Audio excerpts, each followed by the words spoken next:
Hi guys!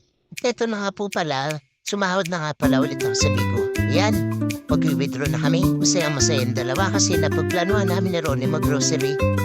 Yan, eto na. Simulan natin pambubudol. Dali na, excited na si Aliyah mamili ng mga gusto niya. Kasi sabi ko talaga sa kanya, mag-grocery kami pag sumahod ako.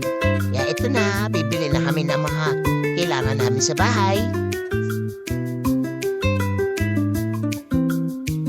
Ayan, naglalakad na ako, naghahanap-hanap na ako ng mga kailangan namin. Kasi syempre, ngayon na lang ulit ito na ulit. Yan, bumibili kami ng alcohol, namimili pa kami kung anin, kung malaki ba o yung maliit lang. Kasi syempre, ano rin yung budget namin. Kaya kalma lang kami sa pagpili ng mga bibilin. Syempre yung mga needs muna bago yung mga wants. Yan, ikot-ikot kami, ikot-ikot. Da-da-da.